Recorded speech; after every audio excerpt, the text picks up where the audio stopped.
জাতীয় সংসদ ছাড়া সংবিধান সংস্কার সম্ভব নয় বলছেন বিএনপি নেতারা। ভোট পেছালে আস্থা হারাবে অন্তর্বর্তী সরকার।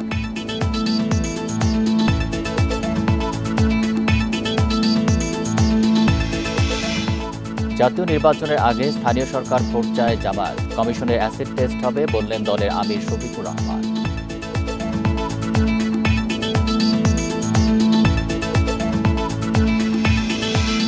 জনতা পার্টি বাংলাদেশ নামে আরেকটি নতুন দলের আত্মপ্রকাশ। চেয়ারম্যান ইলিয়াস কাঞ্চন, মহাসচিব শওকত মাহমুদ।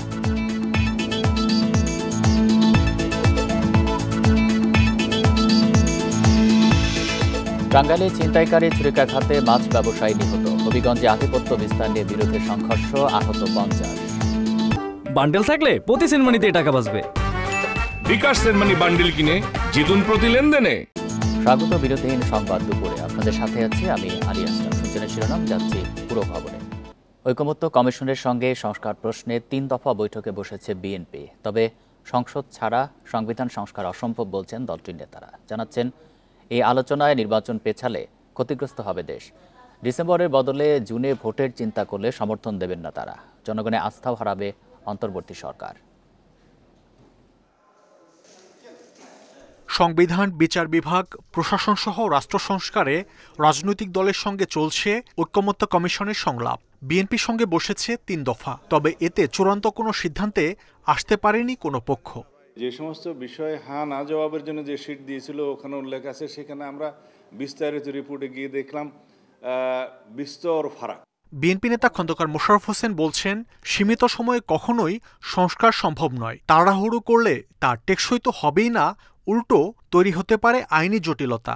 সংস্কার কিন্তু একটি সরকার একটি সীমিত সময়ের মধ্যে সংস্কার যে কোনো বিষয়ে করে শেষ করতে পারে না। জাতীয় সংসদ ছাড়া সংবিধানের যে সংশোধনীগুলো প্রয়োজন এগুলো কিন্তু করতে পারবে না। আমরা হাইকোর্টে রিট করেছিলাম সংবিধানের ৫ম সংশোধনী বাতিল করার জন্য, কিন্তু হাইকোর্ট কিন্তু কয়েকটি দফা বাতিলের কথা ঘোষণা করেছে। বাকিটা বলেছে যে পরবর্তী সংসদে সে বাকিগুলো সংশোধন করতে হবে। আরেক নেতা হাফিজউদ্দিন আহমেদ বলছেন, অন্তর্বর্তী সরকারের মূল কাজই হওয়া উচিত দ্রুত নির্বাচন আয়োজন। নির্বাচিত সরকার ছাড়া পূর্ণাঙ্গ সংস্কার সম্ভব নয়, তাই দ্রুত ভোটের বিকল্প নেই। ডিসেম্বরের থেকে যদি উনি এটাকে জুনে নিয়ে যান, তাহলে আমাদের নতুন করে চিন্তা করতে হবে এবং তখন এই ধরনের তৎপরতাকে প্রতিরোধ করার জন্য বিএনপি নিজেরা বসে নীতি নির্ধারণ পর্যায়ে বসে এ ব্যাপারে পরবর্তী কর্মসূচি গ্রহণ করা হবে। এটাকে আমরা মোটেই সমর্থন করি না। এই ডিসেম্বর, এতদিন ডিসেম্বর বলে আবার যদি তারা জুনের দিকে যায়, সেটি আমরা মনে করি যে আমাদের সাথে একটা বিরূপ আচরণ করা হবে। পাশাপাশি দ্রুত নির্বাচন আদায়ে সমমনা দলগুলোর সমর্থন পেতে এরই মধ্যে ধারাবাহিক বৈঠক চালিয়ে যাচ্ছে বিএনপি। মাহমুদ শরীফ, ইন্ডিপেন্ডেন্ট নিউজ, ঢাকা। জাতীয় নির্বাচনের আগে স্থানীয় সরকার নির্বাচন দিতে অন্তর্বর্তী সরকারের প্রতি আহ্বান জানিয়েছেন জামায়াতের আমির ডাক্তার শফিকুর রহমান। সকালে ময়মনসিংহে কর্মী সম্মেলনে এই আহ্বান জানান তিনি। জামায়াত আমির বলেন, স্থানীয় সরকারের বিভিন্ন জায়গায় প্রতিনিধি না থাকার কারণে স্থানীয় সরকার নির্বাচন দিয়ে সদিচ্ছা ও সক্ষমতা প্রমাণ করা প্রয়োজন। যারা জুলাই আগস্টে গণঅভ্যুত্থানে গণহত্যা চালিয়েছে তাদের বিচার নিশ্চিতে প্রধান উপদেষ্টার প্রতি আহ্বান জানান তিনি। নারী অধিকার সংস্কারের নামে সম্প্রতি একটি রিপোর্ট জমা হয়েছে, এটি বাতিলের জন্য প্রধান উপদেষ্টার প্রতি আহ্বান জানান।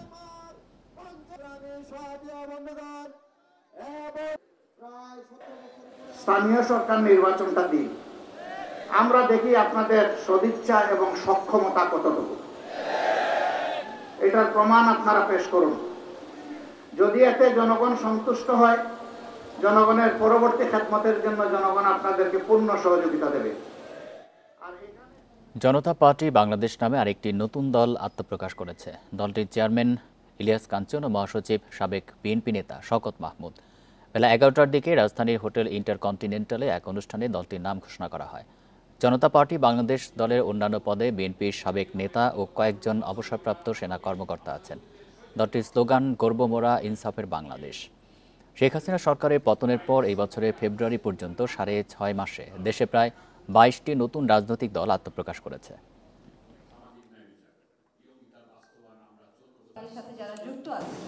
32 বছর আমি নিরাপদ সড়কের আন্দোলন করেছে। এই 32 বছরে যে কয়টা সরকারকে আমি পেয়েছি, সেই সরকারের কোনো রকমের সাহায্য সহযোগিতা পাইনি। এই রাজনৈতিক দলের সঙ্গে যুক্ত হয়ে আমি আপনাদের জন্য, এই দেশের জন্য সততার সঙ্গে আমি কাজ করতে চাই। পোপ ফ্রান্সিসের শেষকৃত্যে যোগ দিতে কাতারের দোহা থেকে ইতালির রোমের উদ্দেশ্যে রওনা হয়েছেন প্রধান উপদেষ্টা অধ্যাপক মোহাম্মদ ইউনূস। দুপুর 12:25 দিকে তিনি দোহা ছাড়েন। রোমে অধ্যাপক মোহাম্মদ ইউনূসকে স্বাগত জানাবেন ইতালি ও ভ্যাটিকান সিটিতে নিযুক্ত বাংলাদেশের 2 রাষ্ট্রদূত। পরে প্রধান উপদেষ্টা সেন্ট পিটার স্কয়ারে যাবেন। সেখানে তিনি পোপ ফ্রান্সিসের মরদেহের প্রতি শ্রদ্ধা জানাবেন। স্থানীয় সময় শনিবার সকালে প্রধান উপদেষ্টা পোপ ফ্রান্সিসের শেষকৃত্যে যোগদানের জন্য আবারও সেন্ট পিটার স্কয়ারে যাবেন। এরপর স্থানীয় সময় রোববার সকালে রোম থেকে ঢাকার উদ্দেশ্যে রওনা দেবেন। সোমবার ভোরে অধ্যাপক মোহাম্মদ ইউনূসের দেশে পৌঁছানোর কথা রয়েছে।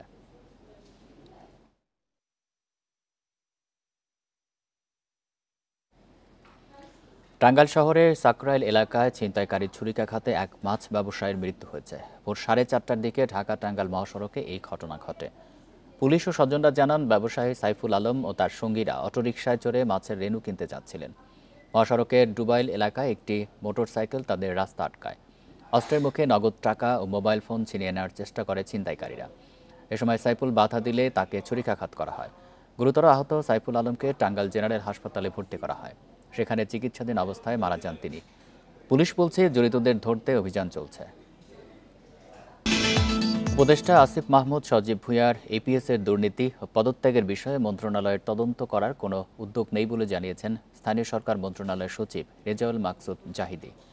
সকালে রাজধানীর ধানমন্ডিতে দক্ষিণ সিটি কর্পোরেশনের মশা নিধন অভিযানে একথা জানান তিনি। এর আগে মশা নিধন কার্যক্রম নিয়ে তিনি বলেন, এখন থেকে নিয়মিত এই অভিযান চলবে। কাজের সুবিধার্থে 10 জনে চলবে 10টি বিশেষ অভিযান। পরে ডিএসসিসি প্রশাসক শাহজাহান মিয়া বলেন, আসন্ন বর্ষা মৌসুমকে সামনে রেখে বিশেষ অভিযান পরিচালনা করা হচ্ছে। এই অঞ্চলের ভবনগুলোও এবারের অভিযানের আওতায় নিয়ে আসা হবে। পরে অভিযান থেকে সচেতনতামূলক একটি সংক্ষিপ্ত শোভাযাত্রা বের করা হয়। এই বর্ষা আসলেই বা সামান্য বৃষ্টি হলেই এরা বংশবিস্তারের একটা জায়গা পায়। এই কারণে আমাদের এই বিশেষ অভিযান, যাতে বৃষ্টি হলে পানি জমলে যেন মশা তার জন্মস্থান তৈরি করতে না পারে। এই কারণে আমরা এই বিশেষ করে জুনের বর্ষার মৌসুম আসার আগেই আমরা এই বিশেষ অভিযান শেষ করব। ভোলার মনপুরায় নির্মাণাধীন বন্যা নিয়ন্ত্রণ বাঁধে ত্রুটি থাকায় গৃহহীন শত শত মানুষ। ঘরবাড়ি হারিয়ে অনেকে আশ্রয় নিয়েছেন আত্মীয় স্বজন কিংবা অন্যের জায়গায়। অভিযোগ আছে, পুনর্বাসন ছাড়াই জোর করে ভিটেমাটি ছাড়া করা হচ্ছে। মনপুরার লক্ষাধিক মানুষকে জোয়ারের কবল থেকে রক্ষায় 1985 সালে বন্যা নিয়ন্ত্রণ বাঁধ নির্মাণ করা হয়। নদী ভাঙনে বহুবার পরিবর্তন করা হয় পুরনো বাঁধের অ্যালাইনমেন্ট। আগের বাঁধগুলো সরু ও নিচু হয়। 2022 সালে নতুন বাঁধ নির্মাণের উদ্যোগ নেয় পানি উন্নয়ন বোর্ড। এতে মনপুরার মানুষ খুশি হলেও বাঁধ নির্মাণের কারণে জমি হারিয়ে গৃহহীন অন্তত 15,000 মানুষ। তাদের অভিযোগ, পুনর্বাসন না করেই ভিটেমাটি ছাড়া করা হচ্ছে। নেতাগো জমিতে নেয় নেই, এই জায়গাটা দিয়ে নিয়ে গেছে। এই জায়গাটা নিতে গিয়া আপনার বসতি ঘরগুলি আর এবং কি বাগান, এ দুটা কাটা গেছে। আকাশের নিচে টং ফাইতে আমরা আছি, কিন্তু এখানে আমরা খুব কষ্টতে আছি। চতুর্পাশে বেরিটা হইতেছে, কিন্তু বেরির সাইডে অনেক হাজার হাজার লোক বসতি আছে, সবগুলা মানুষের উড়ে দিছে। ঘরবাড়ি উচ্ছেদের কথা স্বীকার করলেও পানি উন্নয়ন বোর্ড বলছে বাঁধের অ্যালাইনমেন্ট পরিবর্তন সম্ভব নয়। তবে 2-1 জায়গায় যদি বাঁধ নির্মাণের কাজ সরানো লাগে, তাহলে ঊর্ধ্বতন কর্তৃপক্ষের সাথে আলোচনা করে ব্যবস্থা নেওয়া হবে। আমি আসলে হুট করে চেঞ্জ করে কিন্তু কোনো দিকে নিতে পারবো না। দেখা যাচ্ছে এখানে একটা বড় ধরনের একটা কার্ভেচার হবে, সেক্ষেত্রে সেই অংশটা কিন্তু বারবার কিন্তু ঝুঁকিপূর্ণ থেকে যাবে এবং এটা আমাদের বর্ষাকালে কিন্তু এটা ভাঙার সম্ভাবনা বেশি থেকে যাবে। তার মানে আমাদেরকে পুরো কিন্তু ইমব্যাকমেন্টের কার্যকারিতাই কিন্তু অকেজ হয়ে যাবে বলা চলে। তো সেক্ষেত্রে যদি কোনো অংশে এই ধরনের থাকে, সেটা আমি ঊর্ধ্বতন কর্তৃপক্ষের সঙ্গে কথা বলবো। এবং 2026 সালের জুনের মধ্যে প্রকল্পের কাজ শেষ করার কথা রয়েছে। তবে নির্ধারিত সময়ের মধ্যে বাস্তবায়ন না হওয়ার শঙ্কা আছে। Independent news. ক্যান্সার কোষের জিনগত পরিবর্তন বা মিউটেশন শনাক্তের সর্বাধুনিক পদ্ধতি চালু হলো আইসিডিডিআরবিতে। এতে একজন রোগীর ক্ষেত্রে কোন ওষুধ কাজ করবে, কোনটি করবে না তা জানা যাবে সহজেই। নেক্সট জেনারেশন সিকোয়েন্সিং নামের এই পদ্ধতিতে 12 ধরনের ক্যান্সার শনাক্ত করা যায়। এর জন্য খরচ হবে 11 থেকে 34,000 টাকা। তবে বিদেশে এই খরচ প্রায় দ্বিগুণ। দেশে 1,70,000-এর মতো মানুষ ক্যান্সারে আক্রান্ত। সবার ক্ষেত্রে সব ওষুধ কাজও করে না। এতে পড়তে হয় বিড়ম্বনায়, ছড়িয়ে পড়ে ক্যান্সার। এই অবস্থায় দরকার হয় ক্যান্সার কোষের মিউটেশন জানার। সে পদ্ধতি চালু হলো ICDDRBতে। মাসে 200-র বেশি ক্যান্সার কোষের নমুনা পরীক্ষা করবে তারা। রিপোর্ট মিলবে 15 দিনে। বিদেশের চেয়ে খরচ অর্ধেকেরও কম। এই প্রক্রিয়ায় নেক্সট জেনারেশন সিকোয়েন্সিং এবং রোবোটিক মেশিন ব্যবহার করা হচ্ছে। দেশের বাইরে আমরা যখন এই টেস্টগুলোর জন্য পাঠাই, তার খরচও অনেক বেশি। রিপোর্ট আসতে আসতেও 3 থেকে 4 সপ্তাহ, 1 মাস প্রায় লেগে যায়। সেক্ষেত্রে আমরা আরও অনেক কম সময় এটা করতে পারি, অনেক কম খরচে করতে পারি। আন্তর্জাতিক মানদণ্ডের সব কিছু মেনটেন করে আমরা এখানে এই টেস্টগুলো করতে পারি। এই পদ্ধতিতে ক্যান্সার কোষের জিনগত মিউটেশন বা পরিবর্তন সম্পর্কে তথ্য পাওয়া যায়। এর উপর ভিত্তি করে কোন ওষুধ কার্যকর আর কোনটি কাজ করে না তাও জানা যায়। এতে রোগীর সুস্থতার সম্ভাবনা বাড়ে। বেসড অন দিস টেস্ট আমরা বলবো যে এই ড্রাগ কাজ করবে, এই পেশেন্টের জন্য এই ড্রাগ কাজ করবে না। সো এটা একটা বড় একটা সুবিধা পেশেন্টের জন্য। আরেকটা হচ্ছে পেশেন্টের ভোগান্তি কমবে। বিকজ আপনি যদি নন স্পেসিফিক একটা ড্রাগ দেন, ওটা কাজ করলো কি করলো না, তারপর ওনার আউটকাম দেখে নেক্সট আরেকটা চেঞ্জ করে দিলেন আপনি ওষুধ, এরকম চলতে থাকলো। সুতরাং এই ভোগান্তিটাও আমরা কমিয়ে আনতে পারবো। নেক্সট জেনারেশন সিকোয়েন্সিংয়ের মাধ্যমে ক্যান্সার শনাক্তের ব্যবস্থা দেশের সরকারি কোনো হাসপাতালে নেই। Hasan Misba, independent news, Dhaka. কৃষি জমিতে সার প্রয়োগে ন্যানো প্রযুক্তির ব্যবহার এনে দিতে পারে আমূল পরিবর্তন। যে জমিতে 4200 টাকার ইউরিয়া ব্যবহার করতে হয়, ন্যানো প্রযুক্তিতে সেখানে লাগবে মাত্র 230 টাকার ইউরিয়া। এরই মধ্যে এই প্রযুক্তি গবেষণা পর্যায়ে সফল হয়েছে। এখন প্রয়োজন সরকারের নীতি সহায়তা, আর তা মিললে কৃষিপণ্যের উৎপাদন খরচ কমে আসতে পারে 4 ভাগের 1 ভাগে। দেশে বছরে ধান উৎপাদন হয় প্রায় 6 কোটি টন, বিপরীতে ব্যবহার হয় প্রায় 30 লাখ টন ইউরিয়া সার। কিন্তু মাত্রাতিরিক্ত সারের ব্যবহার মাটির উর্বরতা কমানোর পাশাপাশি কৃষকের উৎপাদন খরচও বাড়ে। এ সমস্যা সমাধানে এসেছে ন্যানো প্রযুক্তি। বার্ষিক 30,000 টন ইউরিয়ার চাহিদা মেটাতে এ খাতে ব্যয় হয় বিপুল অঙ্কের বৈদেশিক মুদ্রা। গবেষকদের দাবি, ন্যানো প্রযুক্তির ব্যবহারে ইউরিয়ার ব্যবহার কমিয়ে আনা সম্ভব 10,000 টনে। এরই মধ্যে মার্কিন যুক্তরাষ্ট্রে সফল বলে প্রমাণিত হয়েছে এর কার্যকারিতা। ন্যানো বলতে সবচেয়ে ক্ষুদ্রতে ক্ষুদ্র ফার্টিলাইজার বলি। আমরা 1 বস্তায় ইউরিয়ার বিকল্প হিসেবে একটা 500 ml এর ইউরিয়া লিকুইড তৈরি করেছি, যেটা কিনা ইফিসিয়েন্সি বাড়বে প্রায় 90% এবং উৎপাদন বাড়বে 8 থেকে 14% পর্যন্ত। বগুড়ার শেরপুরে পরীক্ষামূলক ব্যবহার হচ্ছে ন্যানো ফার্টিলাইজার। উদ্যোক্তারা বলছেন, কৃষিতে উন্নত প্রযুক্তি ব্যবহার নিশ্চিত করতে প্রয়োজন সরকারের সহায়তা। এখানে সহজলভ্য হবে এই কারণে যে ম্যানুফ্যাকচারিং কস্ট আমাদের দেশেই হচ্ছে, যার কারণে কৃষকরা একটু কম দামে পাবে। আলটিমেটলি কিন্তু পুরা জাতিরই আমার মনে হয় যে এটা লাভ হচ্ছে। দেশে কৃষি জমির পরিমাণ কমার পাশাপাশি বাড়ছে জনসংখ্যা। ক্রমবর্ধমান এই জনসংখ্যার খাদ্যের চাহিদা পূরণের জন্য কৃষিখাত আধুনিকায়নের তাগিদ বিশেষজ্ঞদের। Shahid Ahmed, independent news, Dhaka. 138 বছরে পদার্পণ করল চট্টগ্রাম সমুদ্র বন্দর। সম্প্রতি পণ্য ওঠানামায় রেকর্ড সৃষ্টি করেছে বন্দরটি। 2024 সালে রাজস্ব আদায় 5,056 কোটি টাকা। তবে সক্ষমতার পাশাপাশি রয়েছে নানা চ্যালেঞ্জও। ভবিষ্যতের কথা মাথায় রেখে বন্দরকে আরও আধুনিক করা হবে জানিয়েছে কর্তৃপক্ষ। খ্রিস্টপূর্ব 4র্থ শতকে কর্ণফুলী নদীর মোহনায় চট্টগ্রাম বন্দরের গোড়াপত্তন হলেও প্রাতিষ্ঠানিকভাবে যাত্রা শুরু হয় 1888 সালে।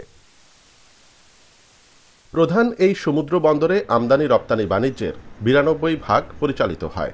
সময়ের সাথে বেড়েছে পরিধিও, যোগ হয়েছে স্বয়ংক্রিয় সব যন্ত্রপাতি। মাত্র 6 একক কন্টেইনার হ্যান্ডলিং দিয়ে যাত্রা শুরু হলেও গত বছর 32,75,627 একক কন্টেইনার হ্যান্ডলিংয়ে রেকর্ড গড়েছে। আমাদের এখানে একটা হেভি লিফট জেটি এখন অলরেডি প্রক্রিয়াধীন আছে। বে টার্মিনালের কার্যক্রমও শুরু হয়ে গেছে বলা যায়। এটা আমরা ট্রানজ্যাকশন অ্যাডভাইজারের জাস্ট ওদের যে রিপোর্টটা পেলেই আমরা আরএফপি ইস্যু করব এবং সহসাই বিদেশি অপারেটর নিয়োগের বিষয়টা চূড়ান্ত হয়ে যাবে সরকার কর্তৃক। তবে বন্দরে চলমান উন্নয়ন প্রকল্পগুলো বিলম্বিত হচ্ছে নানা কারণে। 2025 সালে বে টার্মিনালের কার্যক্রম শুরু হওয়ার কথা থাকলেও চলতি সপ্তাহে কেবল একনেকে পাশ হয়েছে প্রকল্পটি।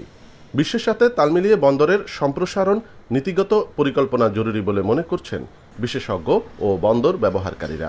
আমাদের বন্দরের স্যাচুরেশনের পর্যায়ে চলে যাচ্ছে। আমরা যদি বে টার্মিনাল করি, মাতারবাড়ি হচ্ছে, এই দুইটা মিলিয়ে এক্সিস্টিং আমাদের বিদ্যমান যে বন্দর পিসিটি, এগুলো মিলিয়ে আমাদের কিন্তু ভলিউম যদি ক্যালকুলেট করেন তাহলে কিন্তু নতুন বিনিয়োগকারী আসবে না। কিন্তু এত বড় বড় মেগা প্রকল্প আমাদের হচ্ছে, কিন্তু আমাদের একটা মানে হেভি লিফট পণ্য পরিবহন করা বা সংরক্ষণ করার মতো আমাদের একটি বন্দর নাই। তো এই জায়গাগুলোকে আমাদের নতুন বন্দর দিয়ে মানে বে টার্মিনাল হলো আমাদের জন্য উত্তম জায়গা। গেল বছর চট্টগ্রাম বন্দরের আয়ের প্রবৃদ্ধি ছিল 21.39%, আর কন্টেইনার পরিবহন বেড়েছে 7.36%। অনুপম শীল, ইন্ডিপেন্ডেন্ট নিউজ, চট্টগ্রাম। চট্টগ্রামের লালদিঘি মাঠে শুরু হচ্ছে ঐতিহ্যবাহী জব্বারের বলি খেলা। এবছর এই খেলার 116তম আসর। এতে অংশ নেবেন বিভিন্ন জেলার শতাধিক বলি। প্রতি বছর প্রতিযোগিতাকে কেন্দ্র করে মাঠের আশপাশে বড় এলাকা জুড়ে বসে মেলা, ছড়িয়ে যায় সড়কেও। তবে এবার তা কিছুটা সীমিত করা হয়েছে। পুলিশ বলছে যানজট ঠেকাতে এবার সড়কে মেলা বসা নিয়ে কঠোর অবস্থানে প্রশাসন। তবে শেষ দিকে অনেক বিক্রেতায় রাস্তায় বসে পড়েন। ব্রিটিশদের বিরুদ্ধে যুব সমাজকে সংগঠিত করতে 1909 সালে এই খেলার প্রবর্তন করেন আন্দরকিল্লার বদরপাতি লেইনের আব্দুল জব্বার সওদাগর।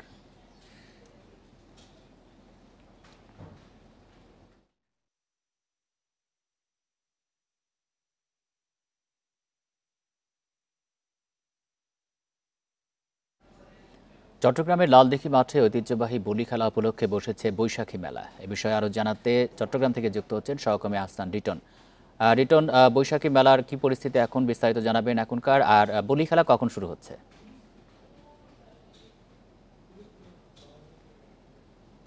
দেখুন, এখন থেকে 1 ঘন্টা কিংবা 1.5 ঘন্টা পর ঐতিহাসিক যে বলি খেলা সেটি শুরু হবে এবং আমি এখন যে মুহূর্তে যে জায়গাটাতে আছে তার অল্প কিছু দূরেই বলি খেলা লালদিঘির যে মাঠ, সেখানে মঞ্চ প্রস্তুত। 120 জন মল্লগীর অর্থাৎ যারা কুস্তি ধরবেন সেরকম 120 জন ইতিমধ্যে রেজিস্ট্রেশন করেছেন এবং আমরা জানি যে তাদেরকে একটি বিশেষ কক্ষে রাখা হয়েছে। তারা সেখানে বিশ্রাম নিচ্ছেন। কিছুক্ষণ পর তারা বাদ্যের তালে তালে সেই মঞ্চের আশপাশে অবস্থান নেবেন। তারপর ঠিক 4টা বাজে চট্টগ্রাম মেট্রোপলিটন পুলিশের যিনি পুলিশ কমিশনার রয়েছেন তিনি আনুষ্ঠানিকভাবে এই খেলার উদ্বোধন করবেন এবং তারপরেই সেটা ধারাবাহিকভাবে চলতে থাকবে এবং যতক্ষণ পর্যন্ত না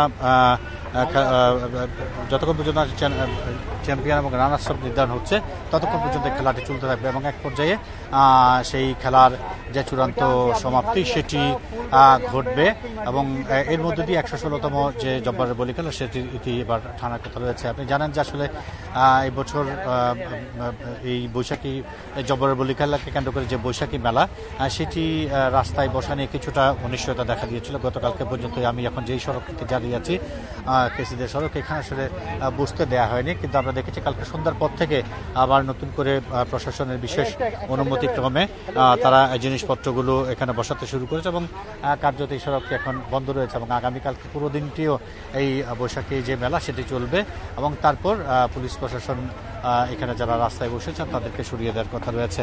আপনি জানেন যে যেখানে এই যে বৈশাখী মেলা এবং আব্দুল জব্বারের বলি খেলা এটিকে কেন্দ্র করে এই মেলায় লক্ষ লক্ষ মানুষের সমাগম ঘটে। আজকেও আসলে তার ব্যত্যয় ঘটেনি, যেহেতু এখন মধ্যাহ্ন ভোজের সময়, সেই কারণে কিছুটা মানুষের স্বল্পতা রয়েছে। কিছুক্ষণ পর মানুষ এখানে আসলে উপচে পড়া যেহেতু সেটি চলবে এবং এই যে যারা এখানে ক্রেতা বিক্রেতা আসবেন সবাইকে নির্বিঘ্নে কেনাকাটা করতে দিতে এবং এই যে মেলায় তারা যাতে মেলা উপভোগ করতে পারেন সেই বিষয়টিকে মাথায় রেখে প্রশাসন পক্ষ থেকে সব ধরনের ব্যবস্থা নিয়েছে এবং এখন পর্যন্ত কোনো রকমের অপ্রীতিকর ঘটনা ছাড়া চট্টগ্রামের যে ঐতিহাসিক আব্দুল জব্বারের বলি খেলা সেটি অনুষ্ঠিত হচ্ছে।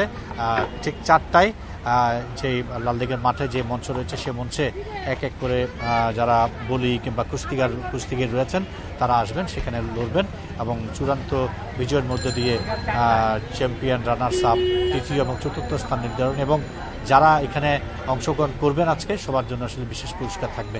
তো এই হচ্ছে চট্টগ্রামের লালদিঘির মাঠে যে বলি খেলা উপলক্ষে বৈশাখী মেলা, তার বিষয়ে আমার কাছে এখন পর্যন্ত সর্বশেষ। চট্টগ্রাম থেকে জানাচ্ছিলেন সহকর্মী আহসান রিটন। এই ছিল বিরতিহীন সংবাদ দুপুরে। ইন্ডিপেন্ডেন্ট টেলিভিশনের সব খবরের আরো বিস্তারিত জানতে চোখ রাখুন ফেসবুক, ইউটিউব এবং এক্সে। ধন্যবাদ সবাইকে।